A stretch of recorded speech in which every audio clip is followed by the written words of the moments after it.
Bismillahirrahmanirrahim. Assalamualaikum warahmatullahi wabarakatuh. Innal hamdalillah nahmaduhu wa nasta'inuhu wa nastahdihi wa salawatullahi wa salamu rabbi ala nabiyyina Muhammadin wa ala alihi wa ashabihi ajma'in. Faqala ta'ala ya ayyuhalladzina amanu ittaqullaha haqqa tuqatih wa la tamutunna illa wa antum muslimun. Fa'amma ba'du ayyuhal ahibbah, rekan-rekan para asatidah dan ustadzat, begitu juga seluruh yang saling bahu-membahu dan saling bantu-membantu di lembaga ini, rahimani wa rahimakumullah. Semoga Allah senantiasa merahmati rekan-rekan semuanya dan juga merahmati seluruh kaum muslimin, karena sejatinya di dalam kehidupan kita sebagai seorang hamba Allah yang paling utama adalah bagaimana kita hidup kemudian berada dalam naungan rahmat Allah Subhanahu wa ta'ala yang memudahkan segala sesuatunya di dalam kehidupan bagi seorang hamba Allah Rabbul Alamin. Dan di antara perkara yang mendatangkan rahmat Allah, jika hadirin sekalian merenunginya sejenak, bahwa apa yang dilakukan oleh hadirin sekalian terjun baik itu dengan mengajar anak-anak kaum muslimin ataupun kemudian membantu anak-anak kaum muslimin sehingga mendapatkan pendidikan khususnya agama yang baik, adalah di antara penyebab turunnya rahmat Allah Subhanahu wa ta'ala yang paling kuat. Karena setiap majlis, di antara majlis-majlis, kalau bisa dikatakan majlis ilmu yang diadakan di lembaga pendidikan itu, meskipun tidak dilaksanakan di rumah Allah Subhanahu wa ta'ala, maka kata para ulama itu tetap mendapatkan fadilah dan keutamaan yang dijanjikan oleh Rasulullah SAW, bahwa ketika seseorang berkumpul kemudian membaca Al-Quran atau mempelajarinya, ya, meskipun dalam hadis itu disebutkan apa, fi baitin min buyutillah, namun hal tersebut jika dilakukan di tempat lain sekalipun, maka apa yang dijanjikan oleh Allah Subhanahu wa ta'ala melalui lisan Rasulullah SAW itu juga akan didapatkan. Illa nazalat alaihimus sakinah, ya. Kemudian apa lanjutannya? Siapa yang hafal hadis ini? Para asatidzah, tafadhal. Wa ghasyiyatuhumur rahmah, turun kepada mereka ketenangan dan kemudian mereka diliputi dengan rahmat Allah Subhanahu wa ta'ala. Kemudian apa lagi, Ustaz? Wa haffathumul malaikah, para malaikat memberikan atau membentangkan sayapnya menaungi mereka-mereka yang berada di majelis ilmu. Wa dzakarahumullahu fi man indah, dan Allah menyebutkan nama-nama mereka yang berada di majelis di mana ilmu Allah, agama Allah dibahas, dipelajari. Nama-nama mereka akan disebutkan oleh Allah Subhanahu wa ta'ala kepada makhluk-makhluk Allah yang ada di sisi Allah Subhanahu wa ta'ala, wa humul malaikah, kata para ulama, dan mereka adalah para malaikat Allah Subhanahu wa ta'ala. Wa kafa bihadza syarafan, dan cukuplah ini sebetulnya bagi mereka yang mencari ridha Allah Subhanahu wa ta'ala sebagai kemuliaan di dunia dan di akhirat. Dan itu diberikan oleh Allah kepada mereka yang menyibukkan dirinya untuk bisa memberikan pendidikan, khususnya pendidikan Islam, kepada siapa? Kepada anak-anak kaum muslimin. Dan tentunya sebagai manusia, ya, sebagai manusia di dalam kehidupan ini kita dihadapkan kepada dua pilihan sebagai manusia dalam kehidupan. Pilihan yang pertama, kita berhadapan dengan apa, jemaah? Dengan dunia. Berhadapan dengan apa? Dunia. Betul tidak, jemaah? Ini hadirin tinggal di mana? Di dunia. Sehingga gak mungkin tidak berhadapan dengan dunia. Pasti berhadapan dengan dunia. Tapi kemudian keadaan yang kedua, kita berhadapan dengan akhirat Allah Subhanahu wa ta'ala. Dua-duanya kita hadapi di dunia ini. Nah, yang sering membuat kita kemudian capek, letih, kemudian pusing, bingung, kemudian tidak jarang putus asa, yang mana? Yang mana? Dunia. Kenapa? Kenapa dunia? Ayo jamaah dijawab. Ayo al-asatidah. Kenapa dunia itu membuat kita letih? Hah? Apa jawabannya? Tafadhol. Dunia tempat. Yang bisa jawab boleh pulang duluan, silakan. Waktu SD ya. Tafadhol. Apa jamaah? Dunia tempat beramal sih. Hah? Jadi capek. Masya Allah. Karena dunia itu bukanlah penyebab kebahagiaan seorang mukmin. Tidak ada manusia yang mengejar dunia dan terus menghadapkan wajahnya kepada dunia kemudian dia bahagia. Karena penyebab kebahagiaan di dalam kehidupan seorang mukmin itu bukan dunia. Makanya nggak jarang rekan-rekan sekalian rahmatullahi Allah, bahwa dunialah sebetulnya yang membuat kita letih dan tidak bahagia ketika kita berada di dunia yang semestinya membuat kita bahagia, dunia akhirat. Itu dunia pendidikan. Betul tidak jemaah? Tapi kita bisa lepas dari dunia nggak? Hah? Bisa lepas dari dunia tidak? Tidak. Lantas bagaimana caranya dapat dunia kemudian kita tidak capek,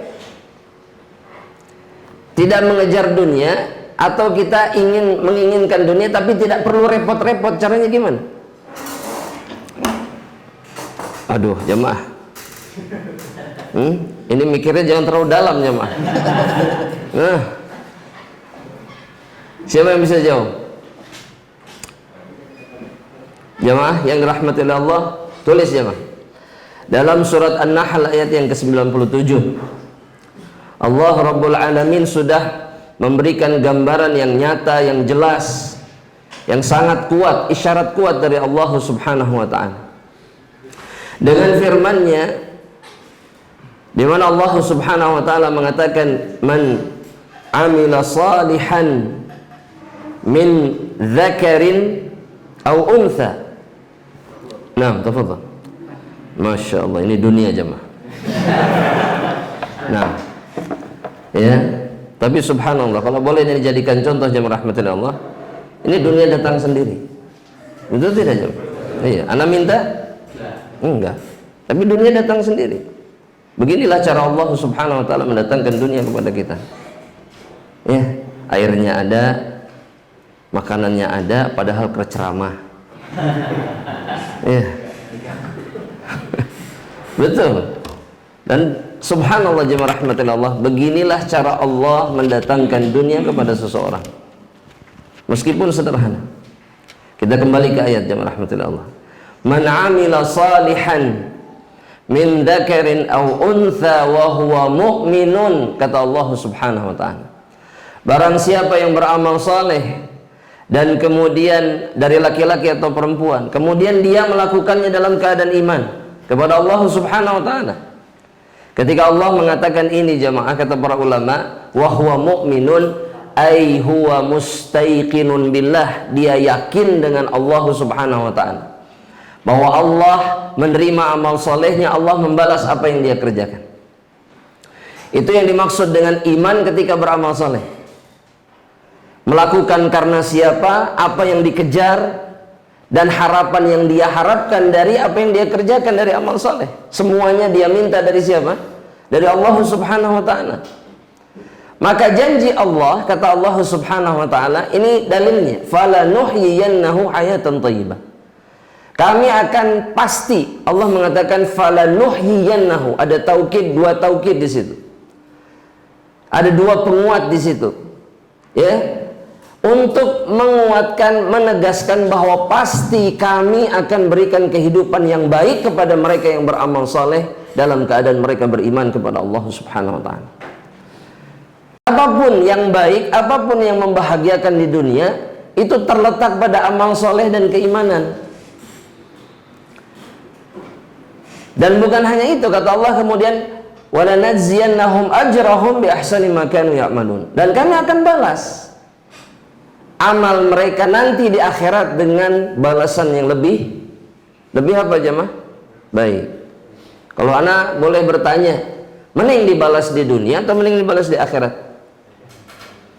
Pasti jawabannya dunia akhirat. Betul. Dan itu seorang mukmin. Dan seorang mukmin berhak untuk menginginkan itu, balasan dari Allah di dunia dan di akhirat. Tapi kalau disuruh memilih, kalau kita hanya bisa punya satu pilihan, maka mana yang kita pilih? Akhirat. Kenapa?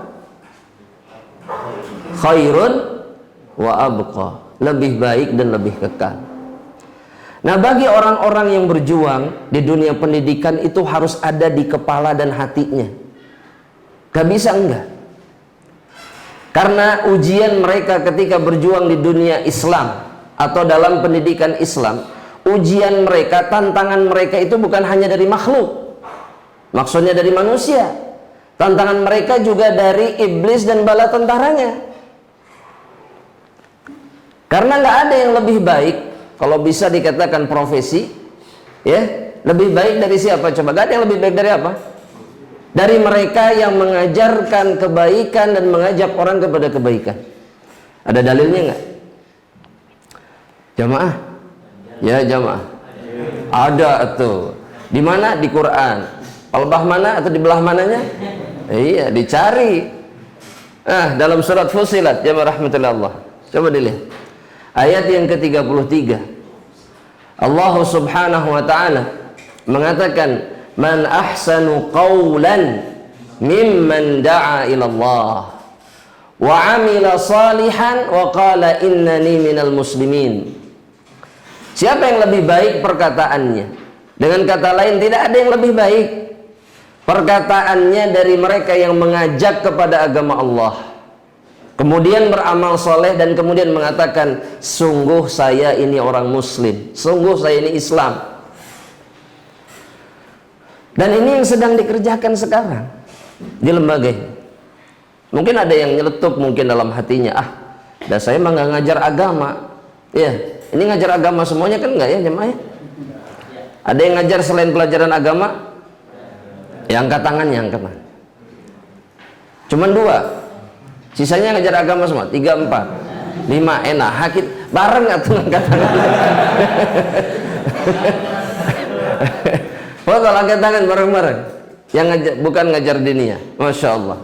Baik, Anda mau tanya, dapat keutamaan yang sama tidak?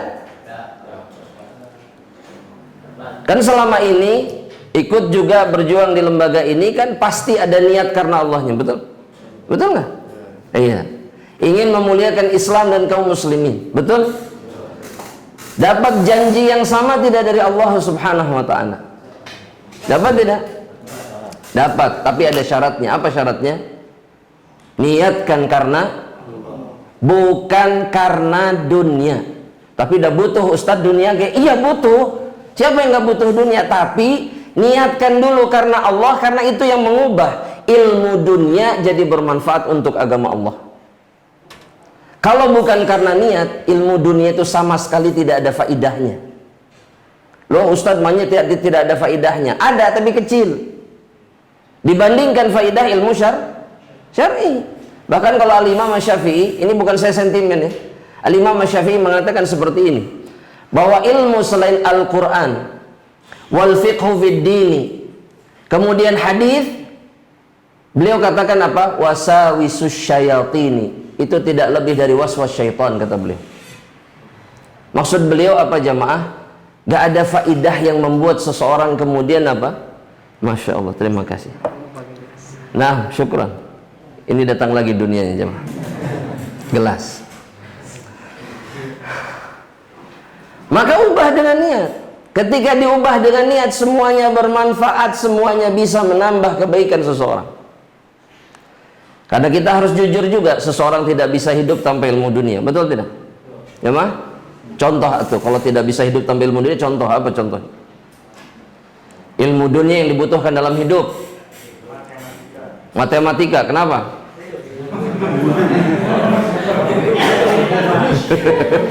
Untuk itu apa ini? Tak bisa hitung, repot. Gak bisa berhitung, repot. Iya, niatkan karena Allah Subhanahu wa ta'ala. Jadikan ilmu dunia itu adalah ilmu yang mengajak kepada agama Allah Subhanahu wa ta'ala, mengajak untuk mengingat keagungan Allah Rabbul Alamin. Maka ini adalah perkataan terbaik yang bisa dikatakan oleh seorang mukmin. Jadi ini pekerjaan terbaik. Oleh karenanya musuhnya bukan hanya saja manusia, tapi musuhnya juga yang akan merusak setiap langkah, akan mengganggu setiap perjuangan yang dilakukan. Dan yang diserang duluan oleh syaitan yang mana? Jemaah, ketika berjuang di jalan Allah, yang diserang duluan oleh syaitan yang mana? Ya jemaah, hatinya. Makanya jangan sibuk dengan perasaan. Ya, saya juga dulu pernah di lembaga pendidikan. Yang sering muncul itu adalah perasaan. Betul, jemaah? Iya jemaah, sudah. Saya juga tahu. Iya, perasaan. Perasaan apa? Pertama, saya kasih gambaran. Pertama, akan selalu muncul suudzon kepada mereka yang menaungi kita. Itu pasti. Untuk apa jamaah? Untuk memutuskan tali ta'awun satu sama lain. Ketika putus tali ta'awun, maka putus pula tali kebaikan. Dan buruk sangka kepada saudara muslim itu boleh tidak? Jamaah? Tidak boleh. Haram. Apa dalilnya? Oh, mumtaz, Masya Allah. Surat apa Ustaz? Al-Hujurat. Iya. Kita tidak boleh berprasangka buruk, karena sebagian prasangka buruk itu dosa. Bahkan kalau zaman sekarang sebagian besar. Karena orang sekarang itu kalau sudah berprasangka gak pernah apa? Tabayun. Selalu disimpan dalam hati. Betul tidak? Itu satu. Itu datangnya dari syaitan. Gak boleh, haram. Gak boleh. Satu. Kita punya prasangka buruk, langsung selesaikan. Apa cara menyelesaikannya? Tanya langsung secara baik-baik, selesai masalahnya. Tapi jika tidak, kita hanya menyimpan apa dok? Dan itu merusak amal kita dengan amal saudara kita. Satu. Yang kedua, yang akan selalu dimunculkan oleh syaitan apa jamaah rahmatullah Allah? Jamaah, dalam hati itu letih atau at-ta'am, capek. Betul tidak jamaah? Betul tidak antum capek? Betul? Kenapa capek? Bagus. Sebentar, belum dulu. Coy, kerjanya berapa jam? 8 jam. Ada yang kerja 12 jam? Siapa? Betul Pak? Mohon maaf kayaknya Bapak ya. 12 jam Pak? Hah? Hah? Oh satpam 12 jam. Kenapa 12 jam satpam? Kenapa beda? Keamanan, sesuai dengan tugasnya. Tupoksi, Masya Allah, luar biasa. Baik. Sekarang gini jemaah rahmatullah Allah, ada orang-orang yang bekerja lebih dari itu, tapi mereka bisa bertahan bertahun-tahun. Ada yang jauh lebih letih dari kita, ada. Dan kalau kita hidup di dunia tidak mau letih, jangan hidup di dunia. Oh iya, karena dunia itu memang meletihkan. Dunia itu memang sifatnya apa? Meletihkan, capek memang.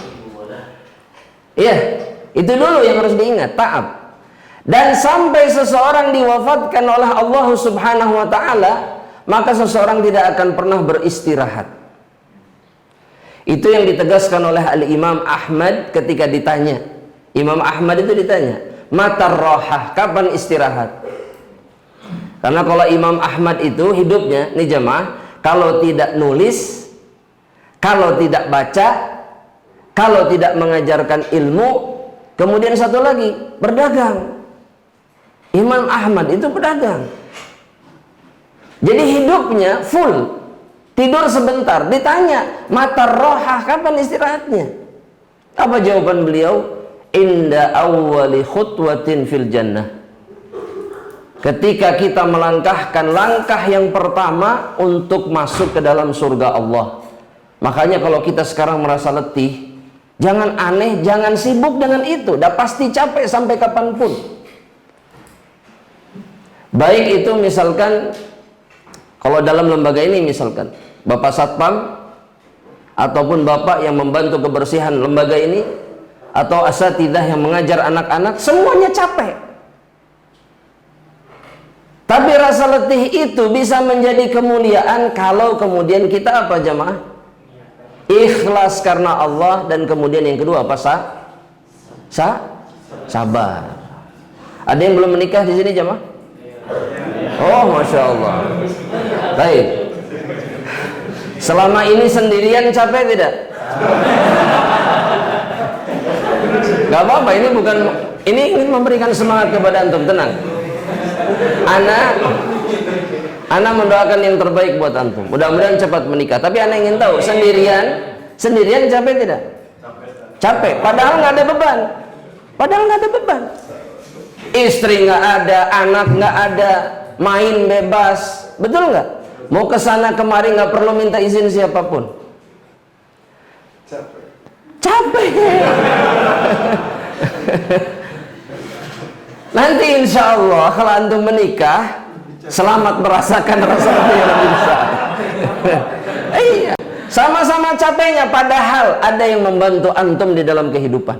Wallahi, makan diurusi, urusan rumah tangga dibantu, anak pun diurusi. Tetap capek antum, karena antum hidup di dunia. Jadi nggak akan ada ujungnya. Jangan sibuk dengan itu, jalani aja. Dan menjadikan rasa letih itu kemudian menjadi sumber pahala dalam hidup. Fadhal, sekarang misalkan, ya, tidak ada di sini, tempat lain sama capek, bahkan bisa jadi lebih capek. Makanya jangan sibuk, dan itu yang selalu dimunculkan oleh syaitan dalam hati seseorang, khususnya yang sedang berjuang di jalan Allah. Capek. Iya, betul nggak ini jemaah? Betul. Ya, pas ya. Pas, capek memang. Iya, itu yang akan selalu dimunculkan oleh syaitan. Kemudian yang berikutnya yang akan selalu dimunculkan oleh syaitan, itu untuk apa namanya, kepada seseorang yang berjuang di jalan Allah Subhanahu wa taala. Dia akan selalu memalingkan tujuan dan niat kita yang tadinya karena Allah menjadi untuk selain Allah Subhanahu wa taala. Dan ini yang paling membinasakan. Kenapa jamaah? Karena capeknya kita, pusingnya kita, ya, unek-unek yang kita simpan dalam hati, semuanya akan menghancurkan kita pada hari kiamat dan menggugurkan pahala amal soleh yang kita kerjakan, yaitu berjuang di jalan Allah Subhanahu wa taala. Ya, makanya yang harus paling dikhawatirkan oleh kita yang ada di lembaga pendidikan atau yang semisalnya, jangan sampai niatnya berubah. Kalau saya boleh bertanya, kalau di lembaga pendidikan itu cari pahala atau cari dunia? Dua-duanya pasti jawabannya begitu. Iya, boleh nggak? Boleh.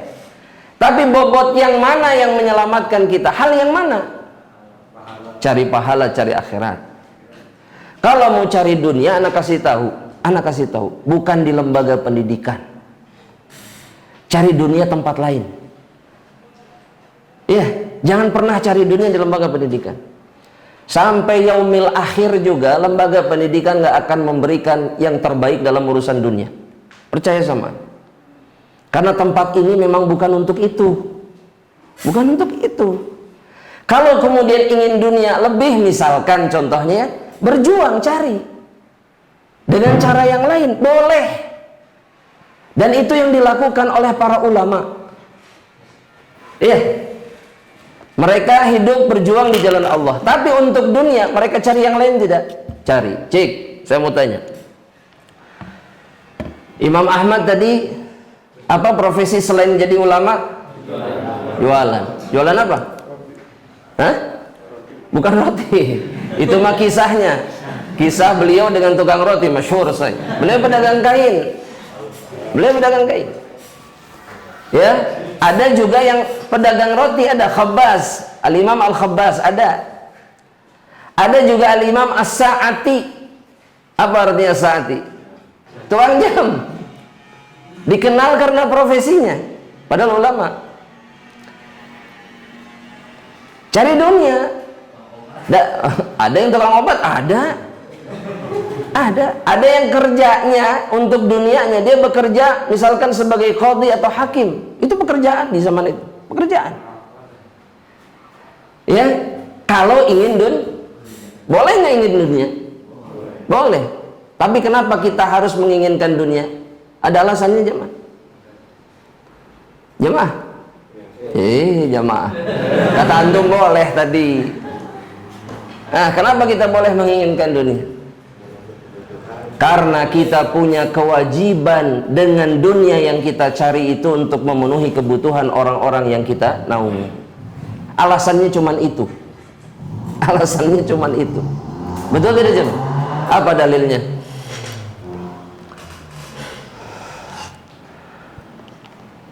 Sok atuh jamaah.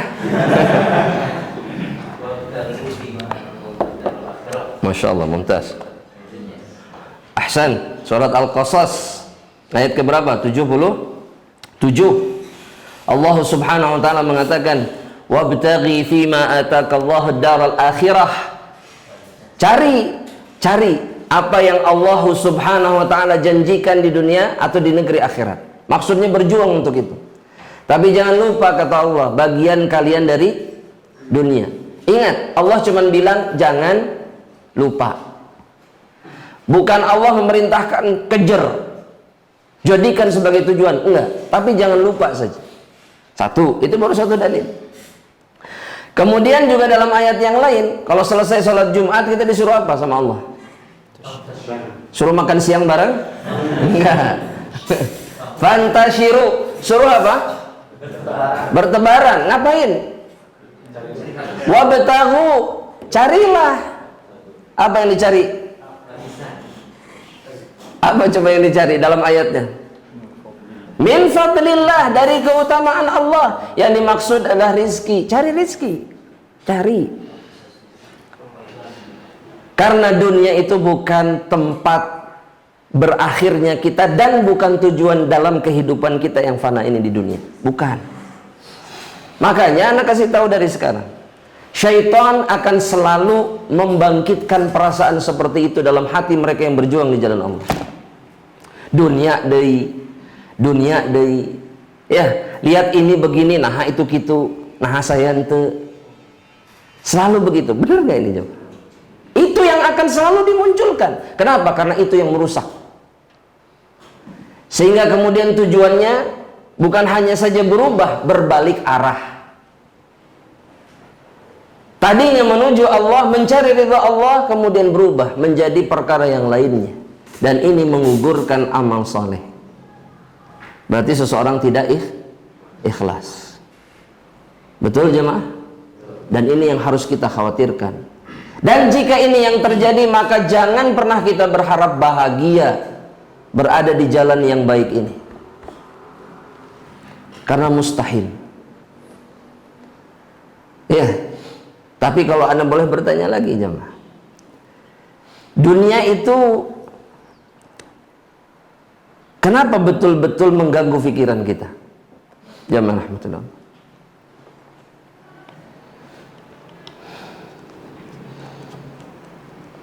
Jamaah kan? Ini kalau ditanya begini kayak orang nggak hidup di dunia. Padahal dari pertama buka mata di pagi hari sampai tidur, otak kita, pikiran kita itu terganggu oleh dunia. Wallah, terganggu oleh dunia. Kenapa kita begitu terganggu sama dunia? Karena kita tinggal di dunia. Oke, satu, boleh lah. Mungkin jawaban yang lain selain kita tinggal di dunia. Tulis dalam catatannya. Karena kata Nabi Muhammad SAW, dunia itu hulwatun khadirah. Karena dunia itu manis dan hijau, kata Nabi. Bahasa Nabi apa? hijau. Antum kalau lihat yang hijau-hijau senang nggak? Oh iya Ustaz. Iya, bahkan kita menamai harta saja. Kalau orang ningali duit terus oh ini hijau gitu padahal lihat. Benar nggak? Subhanallah, Nabi benar. Nabi nggak salah milih warna hijau. Mata kita selalu terpaut, kita melihat apapun dari keindahan Allah yang berwarna hijau, kita selalu memfokuskan pandangan kita kepada perkara tersebut. Benar jemaah. Makanya nggak aneh, itu akan selalu terkenang, terngiang di pikiran kita, karena enak memang, manis luar biasa.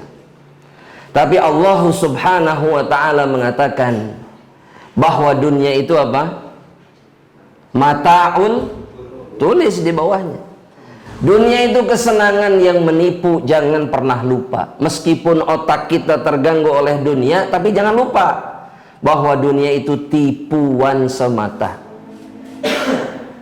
Bahkan jamaah rahmatillah Allah, rekan-rekan semuanya, kata Nabi Muhammad SAW dalam hadis yang diriwayatkan oleh Imam At-Tirmidzi dan yang lainnya, kata Rasulullah SAW begini jamaah, ala inna dunya mal'unah.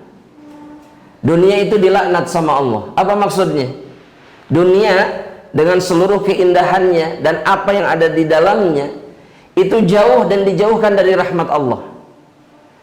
Jadi kalau kita kejar, justru kita semakin jauh dari rahmat Allah. Jelas ya? Illa, tapi ada yang dikecualikan oleh Allah. Jadilah salah satu di antara yang dikecualikan oleh Allah, dan jumlahnya cuma 4. Siapa yang bisa menyebutkan? Hah? Ila alimun. Itu bukan. Yang pertama bukan itu yang disebutkan. Tapi ada salah satunya itu. Kata Nabi Muhammad SAW, illa zikrullah. Yang pertama itu adalah zikir atau mengingat Allah Subhanahu wa Ta'ala. Mengingat siapa? Allah. Itu perbuatan, itu amalan yang tidak dijauhkan dari rahmat Allah. Yang kedua, wa ma walahu, atau ketaatan yang semisal dengannya. Yang semisal dengan apa? Zikrullah. Contohnya apa? Jamaah. Ya jamaah. Foto Ustaz. Mengajar. Terus mengajar. Ini guru sejati nih.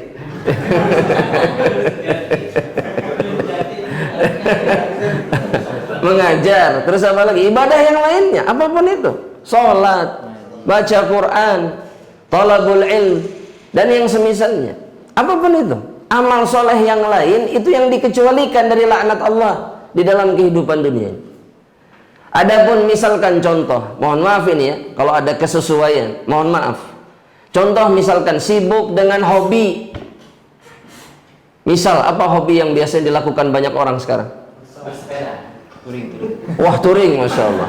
Ini mohon maaf sekali lagi, yang di dalamnya sama sekali nggak ada ngingat Allahnya. Mancing. Emang sesepedahan yang ingat Allah lah gitu? Sama juga mancing. Iya. Oh iya, mancing. Ya. Tapi kata orang yang mancing, kita dapur alam ya teh. Ya. Ketika dapat ikan, alhamdulillah. Ya. Ketika tidak dapat apa-apa, bersabar karena Allah Subhanahu wa Ta'ala. Masya Allah. Tapi sholat ente. Baik. Ya. Nah, ketaatan kepada Allah selain zikrullah. Yang dikecualikan lagi, alimun, kata Rasulullah SAW, orang yang berilmu. Orang yang berilmu,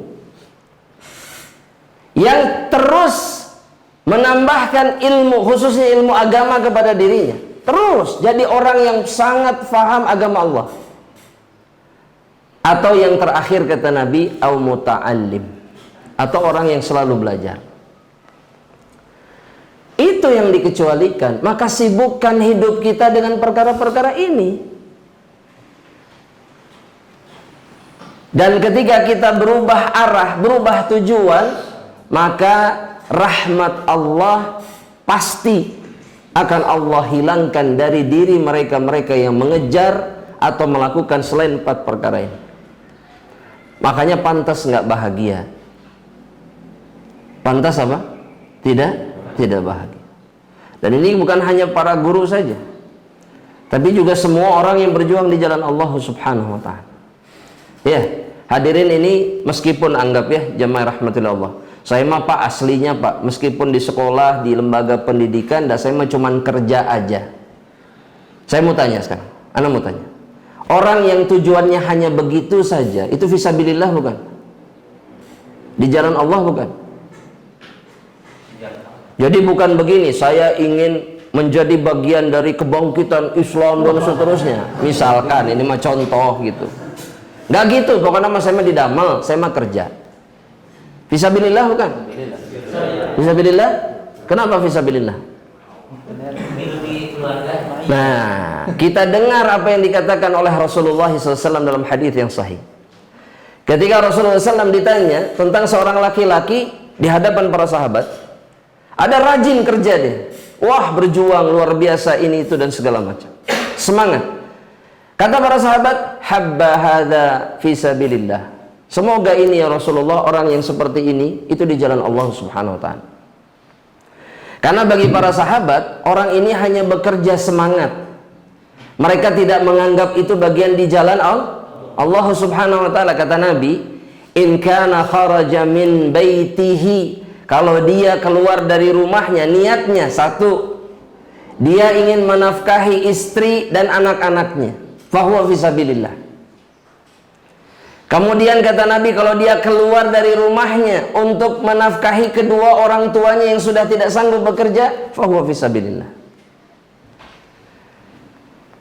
Atau yang ketiga kata Nabi, dia keluar hanya untuk menghidupi dirinya supaya tidak minta-minta kepada orang lain.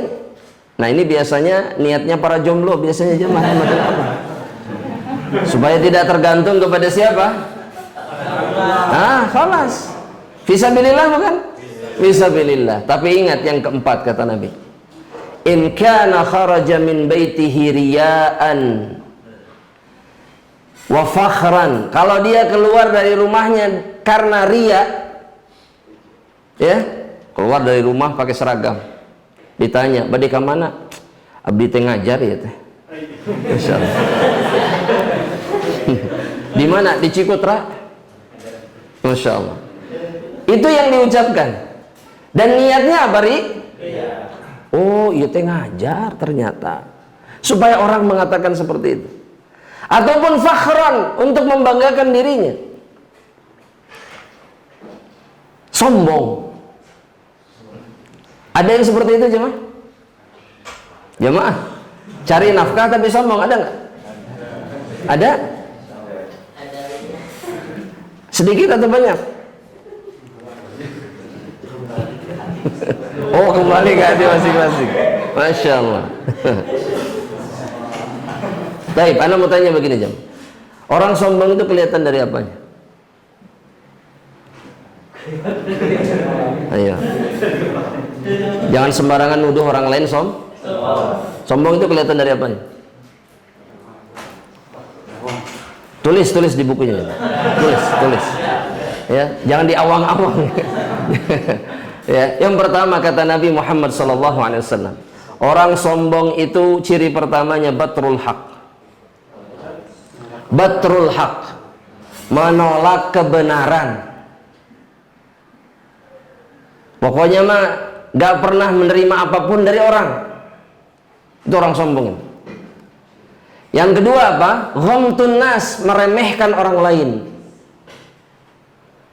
Selalu memposisikan orang lain itu di bawah dirinya, itu orang sombong. Itu orang sombong. Kata Nabi Muhammad SAW, bukan yang bajunya bagus, kendaraannya bagus dan seterusnya, bukan. Atau yang semisalnya, bukan. Tapi sombong itu hanya akan kembali kepada dua perkara.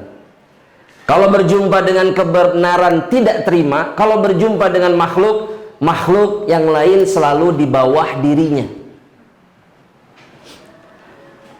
Dan mungkin saja orang bekerja pun kemudian bersikap kata Nabi, fahuwa fi sabilis syaitan. Maka yang seperti itu di jalannya syaitan, kata Nabi Muhammad sallallahu alaihi wasallam. Maka jangan jadi yang keempat.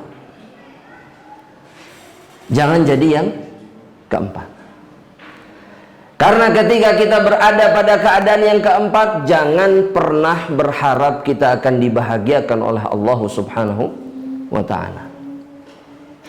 Sehingga sebenarnya jamaah rahmatillah Allah, apapun yang kita kerjakan khususnya di jalan Allah Subhanahu wa ta'ala, sebenarnya semuanya mendatangkan kebahagiaan dunia dan akhirat.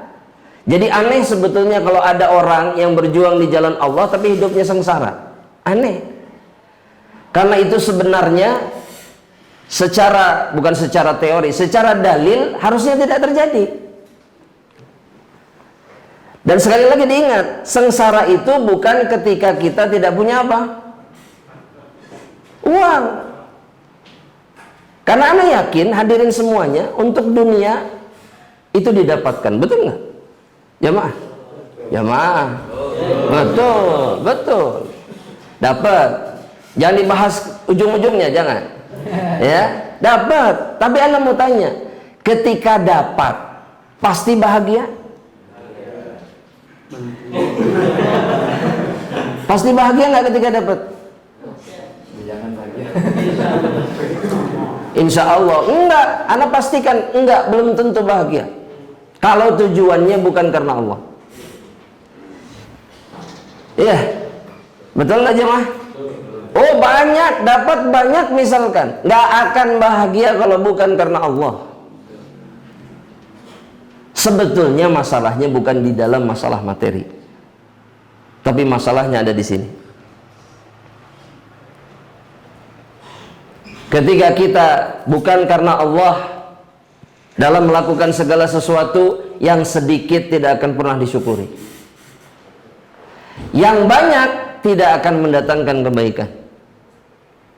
Kufur nikmat kita sama Allah Subhanahu wa ta'ala. Makanya beda antara Qarun. Qarun itu siapa? Hah?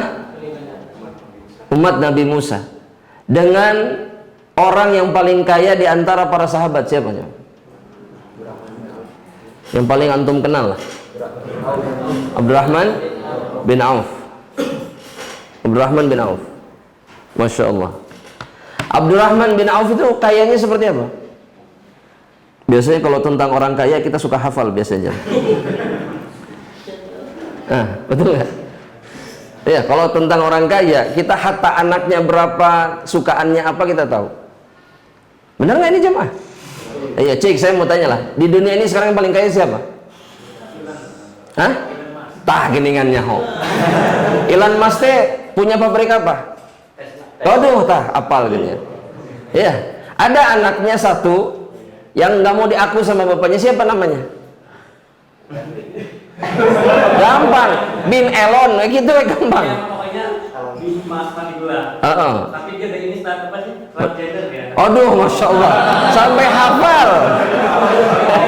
Gitu, orang kaya mah gitu. Ya, masya Allah, masya Allah. Padahal dapat tidak, saudara bukan, dijamin hidupnya enggak. Ya, Abdurrahman bin Auf dengan Qarun sama-sama kayanya. Tapi yang satu selalu bersyukur, yang satu selalu kufur. Yang satu menisbatkan kenikmatannya kepada dirinya sendiri, yang satu menisbatkan kenikmatannya kepada Allah. Hasilnya beda. Yang satu binasa, yang satu kehilangan jumlah uang berapapun tidak pernah merasa sengsara. Antum, kalau antum tahu sejarahnya, Abdurrahman bin Auf itu semalam bisa minjami orang 10.000, 20.000 dinar dalam satu malam. Dan kata para ulama itu nggak pernah balik lagi duit itu. Dipinjam, los we gitu. Tiba heula eta teh nu kitu teh.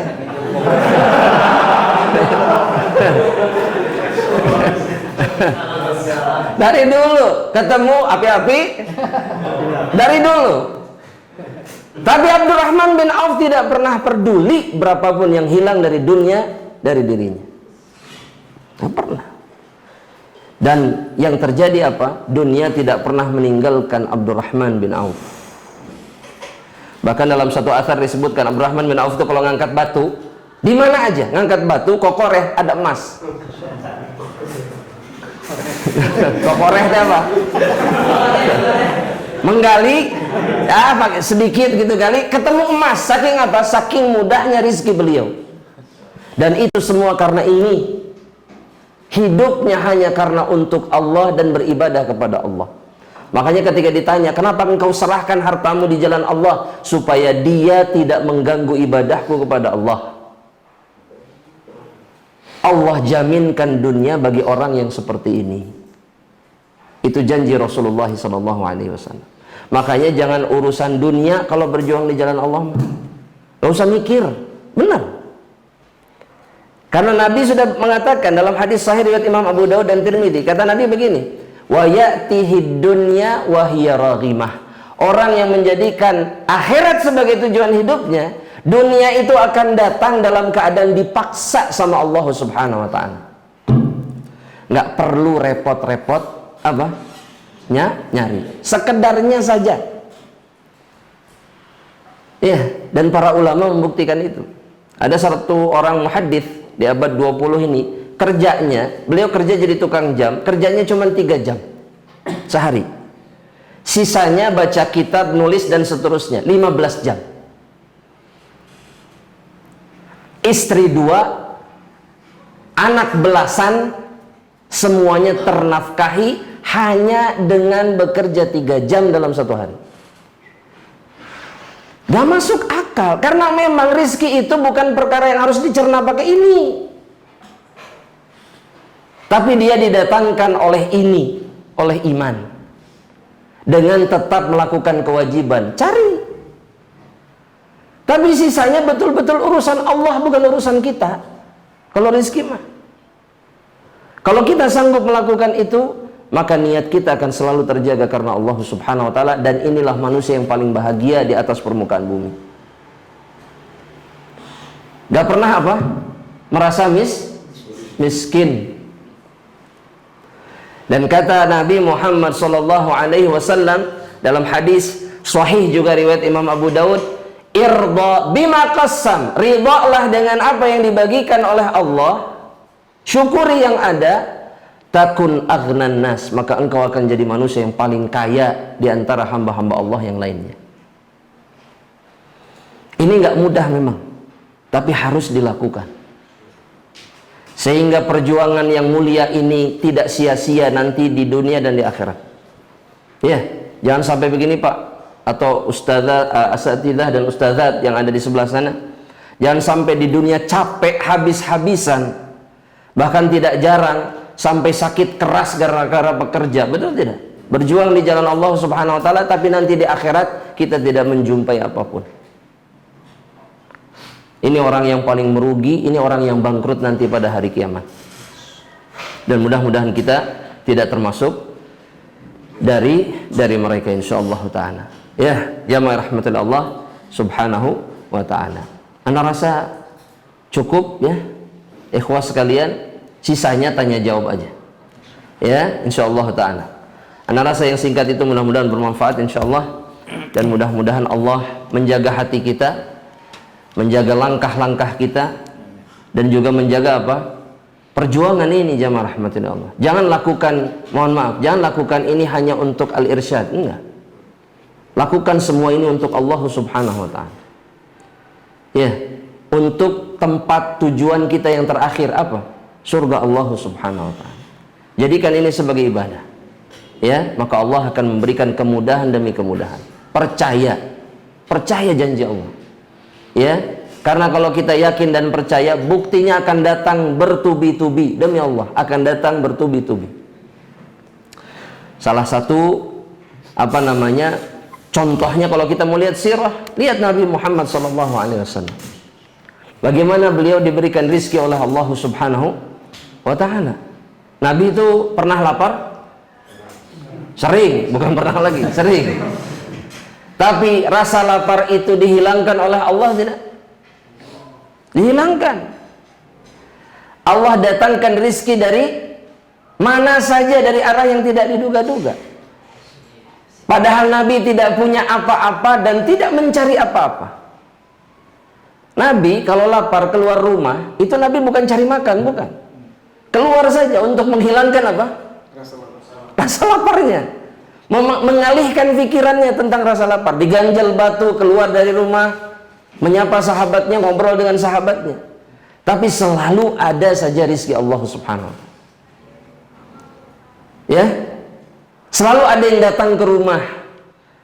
Bahkan dalam satu athar dari Aisyah radhiyallahu taala anha, dalam satu hadis, Nabi itu pernah berapa bulan gak masak di rumahnya? 2 bulan purnama, kata ibunda Aisyah, gak ada masakan dalam rumah, gak ada yang masak. Tapi kata Aisyah, kami cuma makan apa? Kurma dan minum air. 2 bulan kurma minum air. Antum sanggup? Tuh ayah bala-bala sanggup koneng, gak ada apapun. Wah, gak akan sanggup, berat ini, berat. Tapi kata ibunda Aisyah, ghaira annana aulana jaran minal ansar. Tapi kami ini tuh punya tetangga orang Ansor yang tidak pernah lewat satu hari pun memberikan, menghadiahkan satu wadah susu unta atau susu kambing kepada kami, yang membuat mereka bisa bertahan selama 2 bulan dengan minum air putih saja dan kemudian apa? Makan kurma. Wala daging, wala gandum, wala apapun. Begitulah rizki mereka-mereka yang yakin kepada Allah subhanahu wa ta'ala. Ya, makanya jangan takut. Jangan takut. Dan satu lagi nih, mumpung anda ingat, jangan selalu lihat ke atas. Oh, atas mah iya bondek. Paham maksudnya? Lihat ke atas, lihat siapa? Mereka yang lebih nikmat hidupnya dari kita dalam urusan dunia. Jangan. Kata Nabi juga, la tandur man huwa fawqakum. Jangan lihat ke atas. Unduru man huwa asfala minkum. Lihat ke bawah. Agar mudah bersyukur, kata Nabi, kepada Allah subhanahu wa ta'ala. Dan itu yang menjaminkan dunia bagi kita. Wallahu ta'ala. Nah, tafadhal. Jika ada pertanyaan. Alhamdulillah, barakallahu fikum. Alhamdulillah banyak sekali manfaat, motivasi ya untuk kita semuanya. Jangan cemberut lagi, tetap semangat. Jadilah. Emang suka cemberut di sini? Orang lelah gitu. Oh, masya Allah. Ayo cemberut mungkin capek gitu ya, banyak masalah di rumah gitu ya. Wajar nggak? Wajar jemaah. Kalaupun ada hal lainnya, jamaah rahmatin Allah subhanahu wa ta'ala, ini tambahan jamaah. Nabi Muhammad SAW itu dalam tekanan apapun, dalam ujian berat seberat apapun, senyuman tidak pernah lepas dari wajah Rasulullah SAW. Ini sunnah yang jarang kita lakukan. Ya, makanya memang harus latihan jamaah. Ya, masalah mah ada pasti aya wae, pasti ada terus.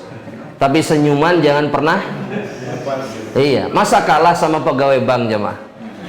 Coba pegawai bank eta kesang badag, kesang leutik keluar, ngurus duit batur. Tapi ketika ditanya senyum nggak? Senyum, padahal pekerjaannya apa jemaah? Berkutat dengan riba. Antum pekerjaannya itu berkutat dengan surga Allah subhanahu wa ta'ala.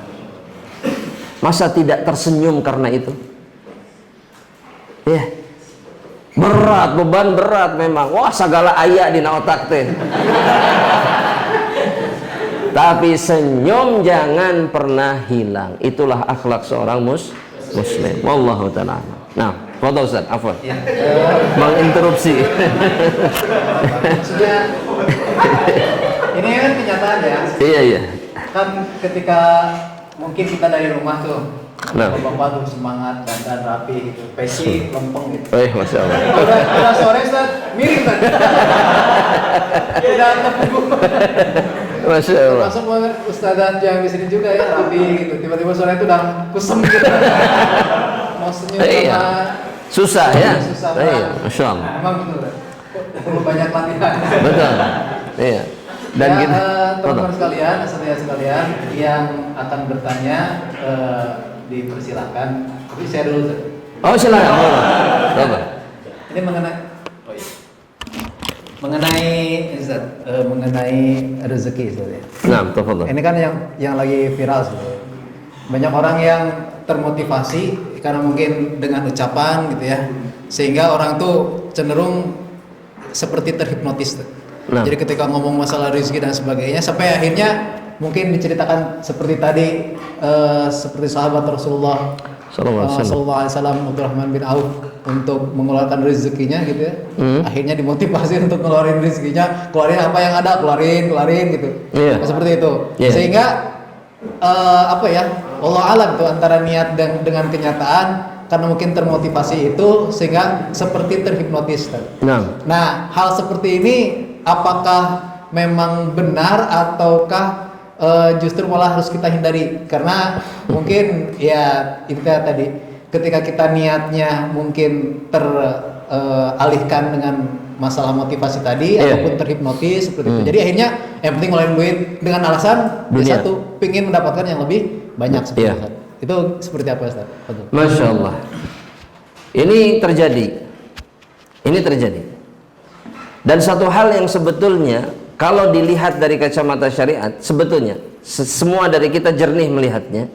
Apa yang dilakukan oleh yang bersangkutan dan kemudian oleh orang-orang yang terbawa, itu semuanya tidak terkecuali itu bukan amal soleh dan bukan fisabilillah. Kenapa? Karena motivasi terkuat yang mendorong mereka melakukannya apa? Balasan dari Allah atau dunia? Dunia. Betul, dalam Islam itu ada amalan yang kalau dilakukan maka Allah juga berikan balasan dunia. Ya, contoh istighfar. Dalam surat Nuh itu berjejer balasan dunia.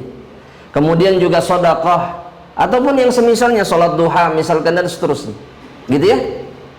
Tapi ketika kita melakukannya, apakah tujuan utamanya dunia atau kita melakukannya karena Allah yang lebih utama? Harusnya karena Allah. Kemudian mengharapkan balasan dunia boleh, tapi dalam kasus yang tadi tujuannya Allah atau dunia? Secara zahir kita bisa menilai. Yang diincar, Bapak keluarkan 1 juta hari ini, besok 10 juta datang. Caranya nggak begitu cara Allah itu. Allah tidak pernah berjanji bahwa balasannya pasti dunia. Pernah ada janji seperti itu? Nggak ada. Yang Allah janjikan pertama itu balasan di mana? Di akhirat. Dan balasan dunia bisa jadi berupa materi, bisa jadi tidak. Contoh, saya kasih contoh. Contoh seperti doa. Doa itu pasti diberikan sesuai permintaan kita atau tidak? Enggak. Rasul bilang ijabah doa itu ada 3, dikasih seperti yang diminta, atau yang kedua gak diijabah sama Allah tapi dihindarkan dari musibah. Itu sudah diijabah doanya itu. Balasannya sama tidak? Enggak. Sesuai keinginan tidak. Yang ketiga, gak dibalas sama sekali di dunia, tapi di akhirat digantikan dengan balasan di surga. Amal soleh juga sama. Kalau ada janji dunianya, belum tentu di dunia kita dapat. Paham maksudnya jemaah? Makanya ketika tujuannya dunia, salah. Fisabilillah bukan, ikhlas tidak, maka sia-sia. Tapi ada Ustadz kejadian, betul nggak? Benar Ustadz, keluarkan segini, datangnya sekian kali lipat. Itu namanya istidraj, supaya orang membenarkan kesalahannya. Makanya korbannya banyak yang tadi itu. Ya, kita tahu kan? Korbannya banyak. Kenapa? Karena istidraj demi istidraj itu diberikan oleh Allah. Ingin tahu ini orang sadar nggak bahwa mereka sedang ditipu? Sadar nggak bahwa mereka tidak melakukan amal soleh? Justru sebaliknya, ini amalan yang tidak disukai oleh Allah Subhanahu Wa Taala. Ya, makanya begini jemaah, ibadah mah karena Allah dulu, sudah. Apapun yang terjadi. Kemudian berharap dunia di sisi keinginan ingin mendapatkan ridha Allah, boleh. Tapi jangan sampai kemudian dunia lebih kuat. Itu yang harus kita khawatirkan. Ya, benar nggak ini jamaah? Baik. Ana mau tanya, ini masalah sedekah, mumpung ingat juga jam. Kalau sedekah itu tergantung nominal atau tergantung keikhlasan? Hah? Keikhlasan. Ada nggak yang mendasari perkataan itu? Ada nggak? Bukan masalah jumlah sebetulnya, tapi masalah ikhlas. Saya minum dulu jemaah sambil nunggu jawaban. Kita harus tahu jemaah bahwa sedekah di dalam Islam itu sekecil apapun, kalau ikhlas itu balasannya jauh lebih besar dari itu. Salah satu buktinya hadis Nabi riwayat Imam Bukhari. Kata Rasulullah SAW begini, ittaqun nara walau bisyaqqit tamrah. Jagalah diri kalian wahai hamba Allah dari siksa dalam neraka. Lindungi diri kalian dengan cara apa? Dengan cara berinfak sedekah meskipun hanya sepotong korma. Cik, sepotong korma berapa rupiah? 1.000. Wah, kemahalan kayaknya kalau 1.000. Iya. Nah, iya, yang suka dagang korma. anggap ya, kalau kita hitung-hitung anggap 50 rupiah mungkin 100 rupiah lah. Kalau dihitung-hitung mah gitu ya. 100 rupiah saja sudah bisa membebaskan kita dari api neraka Allah. Makanya nggak ada teori keluarkan 1 juta datang 10 juta, nggak ada dalam Islam. Secuil pun itu tidak pernah ada dalam Islam. Yang diminta oleh Allah keluarkan yang baik, ikhlas karena Allah, balasannya urusan Allah. Cuman ada balasan dunia yang dijanjikan, tapi ada yang lebih besar dari itu. Kalau antum nanti di akhirat tahu, oh ternyata anate sodako harusnya dapat 10 juta, tapi sama Allah nggak dikasih di dunia. Allah kasih di akhirat dengan cara apa? Bebas dari neraka, kemudian masuk surga Firdaus. Bersyukur nggak? Khalas gitu aja. Makanya jangan sibuk dengan kali-kalian angka, jangan. Iya. Nabi pernah gitu tuh. Sok Abu Bakar sabraha keluarkan. Pernah nggak?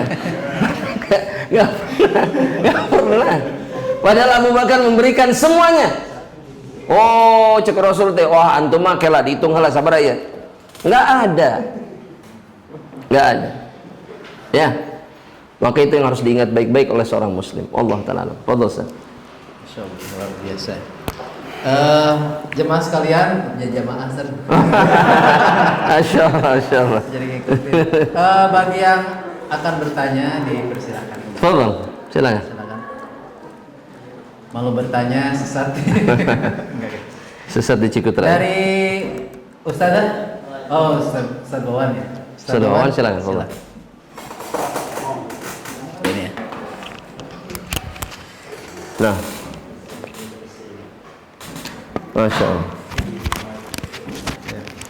Silakan Ustaz Bawan. Assalamualaikum warahmatullahi wabarakatuh. Waalaikumsalam warahmatullahi wabarakatuh. Fadhil. Sangat tertarik Ustaz gitu. Menyambung yang hitungan tadi. Iya. Saya bukan orang matematika tapi tertarik hitungan Ustaz. Nah, fadhil. Kalau nggak salah dari Al-Qur'an, kalau nggak salah bahwa apabila kita infak sedekah 1 diganti 70 kali lipat Ustaz. Itu apa sebuah hitungan atau nyambung yang tadi atau bagaimana Ustaz? Iya. Tafadhol, syukran. Assalamualaikum warahmatullahi wabarakatuh. Nah, dalam surat Al-Baqarah ya ada permisalan yang disebutkan oleh Allah Subhanahu wa taala. Ya. 7 bulir, setiap bulirnya kemudian menjadi 100 kali lipat dan seterusnya. Ada kali lipat. Ya. Tapi yang dimaksud oleh Allah Subhanahu wa taala apakah kali lipat harta yang dikeluarkan atau pahala? Ya mah? Dijawab. Yang dimaksud oleh Allah Subhanahu wa taala pahala, bukan kali lipat harta. Bukan kali lipat harta. Ingin bukti? Ingin bukti. Buktinya Nabi Muhammad SAW sendiri. Nabi Muhammad SAW tidak pernah menolak siapapun yang meminta. Apapun yang beliau punya di rumah, meskipun kalau diberikan sama orang kemudian beliau nggak bisa makan, itu diberikan sama Nabi. Tapi apakah kemudian misalkan Nabi ngasih 1 rantang kurma baliknya 7 karung? Enggak gitu. Karena memang yang dijanjikan secara mutlak dalam Al-Quran itu adalah lipat ganda pahala. Makanya dalam sebuah ayat, ila ad'afin katsirah, Allah lipat gandakan sampai lipat ganda tanpa batas. Karena memang yang dilipat gandakan apa? Ajar, pahala. Kalau yang dilipat gandakannya harta, ya, jamaah rahmatan Allah subhanahu wa ta'ala, itu jadi kebaikan tidak? Mutlak jadi kebaikan tidak? Coba. Belum tentu jadi kebaikan kalau harta. Paham gak maksudnya jamaah? Orang dibalas sama harta lagi, pasti jadi kebaikan? Enggak. Enggak, karena dunia itu fitnah. Dunia itu seringkali justru memalingkan kita dari mana? Akhirat dan surga justru mengarah ke neraka Allah subhanahu wa ta'ala. Makanya Allah yang maha adil, yang maha bijaksana, yang maha tahu sifat hamba-hambanya, itu enggak menjanjikan lipat ganda harta, tapi yang dijanjikan apa? Pahala. Tapi Allah memang mengabarkan bahwa kalian misalkan kalau istighfar, Allah akan bukakan pintu rizki bagi kalian. Tapi Allah nggak berbicara apa? Nominal. Sesuai dengan kadar yang diketahui oleh Allah subhanahu wa ta'ala. Makanya kalau anak tanya sekarang Pak ya, misalnya kepada Pak Ustadz Wawan, mending kaya raya atau mending miskin? Nggak apa-apa, dijawab saja Pak. Kaya raya. Pertanyaan berikutnya, kenapa kaya raya lebih didambakan?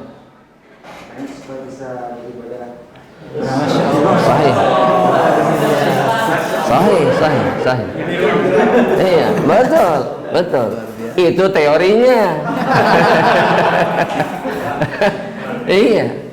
Tapi sejarah perjalanan hidup umat ini, umat manusia, membuktikan semakin banyak dunia seseorang, justru semakin banyak yang kufur kepada Allah subhanahu wa ta'ala. Iya. Bani Israel itu dibentangkan dunia untuk mereka. Kemudian juga kaum Ad, kaum Thamud, dunia untuk mereka. Mereka selamat atau binasa? Makanya Nabi bilang, bukan kefakiran yang aku takutkan menimpa kalian, tapi dunia dibentangkan untuk kalian. Kenapa? Karena kalau dunia sudah banyak, kalian berlomba-lomba dan akan melakukan apa saja untuk mendapatkannya. Dan itu yang terjadi sekarang. Ya. Si fulan hidupnya hanya duit dan melakukan apa saja supaya pundi uangnya bertambah. Itu yang terjadi, Pak. Makanya Nabi lebih milih apa? Nabi berlindung dari kefakiran, tapi diberikan pilihan oleh Allah, Nabi lebih milih apa? Mekah semuanya jadi emas atau hidup biasa saja? Nabi pilih yang mana? Nabi bahkan mengatakan, kenyang sehari ya Allah, lapar sehari.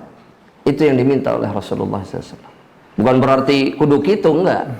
Tenang jamaah rahmatullah. Ya, tapi itu menunjukkan bahwa bergelimang harta itu bukan sebuah isyarat kebaikan sama sekali. Ya, justru itu ujian bagi seorang hamba Allah subhanahu wa ta'ala. Wallahu ta'ala. Silakan. Ustaz, cukup Ustaz Wawan. Semangat lagi untuk jadi kaya raya. Insya Allah tuh. Insya Allah. Ya. Biar tambah rajin ibadah gitu Ustaz. Amin. Insya Allah. Baik, berikutnya dari Ustazah ada? Dari belakang? Oke. Dari Ustaz Irfan.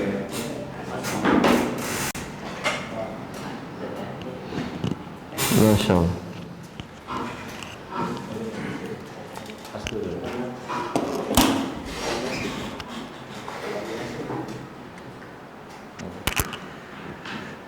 Assalamualaikum Ustaz. Assalamualaikum warahmatullahi wabarakatuh. Ada pertanyaan gini Ustaz, yang mungkin di luaran juga sama. Kadang ada anggapan di kita bahwa kadang kalau kita berusaha, kadang kayak tadi contoh misalkan ya, apa gambarannya itu bekerja selama 3 jam tadi. Kadang ada di dalam diri kita ini termasuk yang jadinya kesannya jadi malas berikhtiar. Atau kadang ada orang yang sampai berjam-jam dia habis-habisan. Ya, habis-habisan gitu ya. walaupun dengan sama-sama tidak meninggalkan Allah ya Ustaz ya. Tapi kadang ada di dalam diri kita, apakah ini terlalu santai dalam bersungguh-sungguh atau dalam berusaha. Nah itu gimana Ustaz buat ngebedain antara sebenarnya saya ini sudah bersungguh-sungguh walaupun hanya dalam 3 jam. Atau ternyata 3 jam ini masih anggapan orang kok cuman sekian jam gitu. Yang lain sampai gini, kamu kayaknya agak males orangnya. Nah, kira-kira suka timbul persepsi seperti itu. Gimana buat membedakan seperti itu, Ustaz? Nah, barakallahu fikum. Di dalam Islam, rizki itu ikhtiar itu ya, mencari rizki ikhtiar. Itu tidak dibatasi dengan waktu. Paham maksudnya jemaah? Harus sekian jam agar maksimal misalkan dan seterusnya, tidak.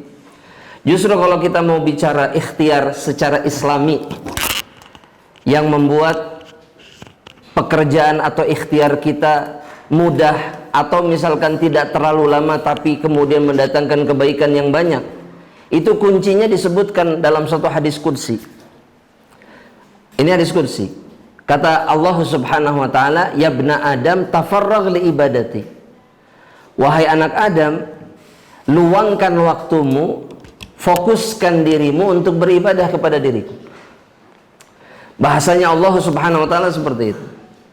Maka kata Allah Subhanahu wa taala, jika engkau melakukannya, ya, amla'u qalbaka ghinan, aku akan penuhi hatimu dengan kecukupan, dengan kekayaan hati, dan kemudian aku penuhi kedua belah tanganmu dengan rizki. Sehingga kalau dilihat dari kacamata Islam seperti yang disebutkan tadi, itu nggak akan muncul kalimat seperti itu sebetulnya. Jadi ketika orang bekerja cuma 3 jam misalkan, itu sudah cukup atau tidak kalau dari kacamata Islam? Jamaah, cukup. Bahkan semenit saja dia bekerja, hanya 1 menit, ikhtiar maksimal yang terbaik, hanya 1 menit, dalam kacamata Islam sudah cukup. Gak ada urusannya dengan apa? Kemalasan. Bisa dipahami nih maksudnya jemaah? Kacamatanya bukan kacamata Islam. Jika kita melihat begini, 3 jam malas, yang maksimal itu berapa jam? Masya Allah, 8 jam. Mungkin itu masih belum maksimal, 12 jam. Tah gitu atau kerja gitu ya, 12 jam, setengah hari kerja. Iya. Kenapa seperti itu Anda mengatakan? Karena pertama alasannya itu, yang memudahkan rezeki kita itu bukan jangka waktu kerjanya, ikhtiar bukan, tapi porsi mana yang lebih besar, ibadah kepada Allah atau bukan. Karena yang memudahkan itu bukan semata-mata ikhtiar. Ikhtiar ada pengaruhnya, ada, tapi bukan itu yang memudahkan bagi orang muslim, bagi orang mukmin. Kalau bagi orang kafir, karena dunia untuk mereka. Orang yang tujuannya dunia, itu diberi dunia sama Allah. Tapi bukan itu penentunya sebetulnya dalam Islam. Itu dulu yang pertama. Yang kedua, dalam Islam, jam kerja atau jam ikhtiar itu tidak menentukan rizki. Kalau kacamata yang tadi, seakan jam kerja itu menentukan rizki. Ya, paham jemaah? Dagang teh jangan 2 jam aja. Dagang yang benar itu 10 jam. Dan kemudian di waktu-waktu rame, misalkan kalau dagang di pasar misalkan, atau di marketplace lah misalkan, kalau mau dagang jangan jam 12 malam. Orang biasanya buka marketplace jam sekian, jam sekian, jam sekian, selalu begitu. Ya, dalam Islam enggak, bukan kayak gitu, mutlak enggak, karena itu tidak menentukan rizki. Bukan itu yang memudahkan rizki. Ini kacamata Islam jemaah. Makanya kalau dulu ya di Madinah misalkan, ini beberapa syekh, ustaz juga menjelaskan, dulu mereka itu buka toko itu sesukanya. Ya, zaman jin-jin kita dulu juga sama. Iya, paham? Ya, saya punya kakek itu keluar rumah untuk cari nafkah cuma 4 jam. Cuma 4 jam, tapi bisa punya rumah 500-600 meter, bisa menghidupi 10 anak. Gitu loh. Zaman dulu sama zaman sekarang harusnya lebih mudah cari rezeki zaman ini. Kenapa? Karena wasilahnya banyak. Dulu nggak ada HP, dulu nggak ada iklan di marketplace, nggak bisa dagang di internet, nggak bisa. Tapi rizkinya jauh lebih banyak dan berkah, lebih gampang. Kenapa? Karena ininya tidak mengandalkan semata ikhtiar, tapi kalau sudah berusaha 4 jam, sisanya apa? Sisanya di masjid. Benar nggak? Rizkinya lebih banyak. Dari kacamata Islam seperti itu. Jadi kalau berbicara kepada pertanyaan tadi, sebetulnya sudut pandang yang dipakai sudut pandang dunia. Oh, kalau cuma 3 jam mah apa ini? Kerja apa? Tuh kalau mau kaya raya kayak Elon Musk tuh, 3 hari nggak tidur. Bener nggak? Atau kayak Bill Gates dulu, waktu zaman awal Microsoft, seminggu di lab tidur di atas meja. Itu dari kacamata orang yang hidupnya untuk dunia. Orang Islam enggak. Makanya kalau seorang muslim sikapnya seperti ini dalam mencari rizki, nggak ada yang stres jemaah. Nggak akan ada yang stres. Karena yang menjamin rizki Allah. Yang penting, yang wajib, lakukan ikhtiar sebaik mungkin meskipun dalam waktu singkat. Tapi itu harus dibuktikan. Maksudnya Anda dibuktikan, yakini dulu baru keluar buktinya. Kalau teori saja mah nggak bisa. Ya, jamaah yakin? Insya Allah Ustaz, ngan hese gitu ya. Buktikan jamaah, buktikan. Karena itu janji Allah Subhanahu wa Ta'ala. Kenapa seperti itu jamaah? Karena memang kita tidak diciptakan untuk dunia. Abdurrahman bin Auf juga sama. Beliau hanya berniaga berapa bulan sekali. Selesai berniaga, beliau duduk nyantai ibadah di Masjid Nabawi, beramal soleh dengan harta yang dia dapatkan. Sudah selesai. Dan itu masih terjadi sampai detik ini di kota Madinah. Ya, itu kalau antum lihat di Madinah ada kakek-kakek duduk ngaji dari pagi sampai sore. Itu gak jarang di antara mereka itu, beberapa dari mereka itu orang paling kaya di kota Madinah. Santai. Kalau di kita punya perusahaan banyak, sibuk nggak? Sibuk, minimal ngecek ya kumaha perusahaan kan gitu. Benar nggak? Mereka enggak. Bahkan yang paling kaya di Saudi siapa? Sekali lagi ini bukti kita selalu tahu orang kaya. Ya, orang yang paling kaya di Saudi siapa? Oh, Raja Salman. Enggak, ini mah yang meninggal selain raja. Ada namanya Sulaiman Ar-Rajihi namanya.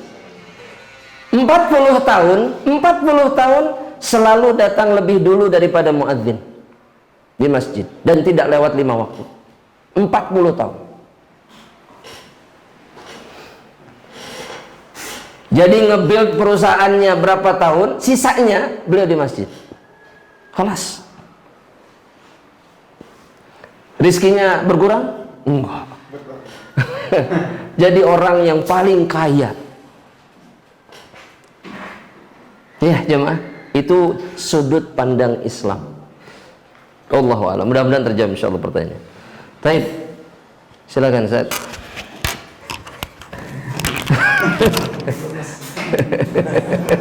Pulang dari sini langsung ke masjid. Ibadah susahnya. Masya Allah ya, luar biasa. Aduh. Langsung praktek. Masih ada yang bertanya? Silakan.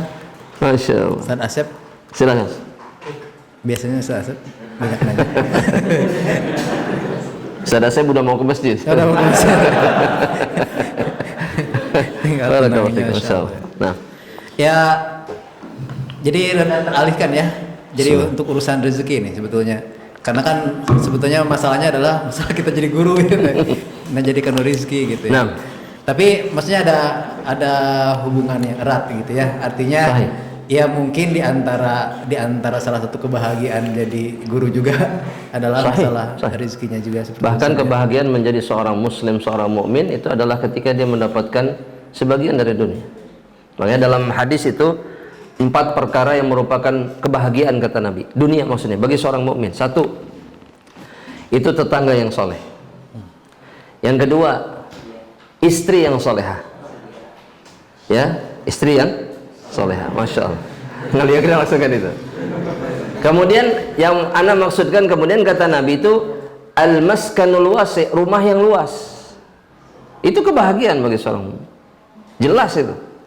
Dan yang keempat adalah al-markabul hani, kendaraan yang enak dikendarai. Dunia. Dan itu arbaun minas sa'adah, kata Nabi, 4 yang merupakan kebahagiaan seorang mukmin di kehidupan dunia. Sudah nggak jauh-jauh dari ini. Punya tetangga baik, punya istri solehah, dan anak kasih tahu, nggak punya apa-apa di atas permukaan bumi ini, tapi punya istri solehah, itu udah cukup. Hei, benar. Masya Allah. Aduh, harus cepat-cepat kalau ini. Panas. Cukup. Ya. Kemudian yang berikutnya itu rumah yang luas. Dambaan setiap dari kita rumah yang luas. Iya. Dan itu manusiawi. Jadi betul kata Ustaz tadi, memang berkaitan, nggak bisa enggak. Dan kendaraan yang enak. Ya. Maunya ngajar dari rumah berangkat jam berapa, kendaraan mogok wae di jalan. Resep enggak? Enggak. Iya, markabul hani. Tapi jangan sampai kemudian mengejar itu kemudian memalingkan kita dari tujuan yang paling utama, yaitu Allah Subhanahu wa taala. Fadhil. Allah. Ada oke, standar. Silakan. Ini nyambung dari apa yang saya katakan. Oh, fadhil. Tahan dulu, Ustaz. Masya Allah. Ini dia.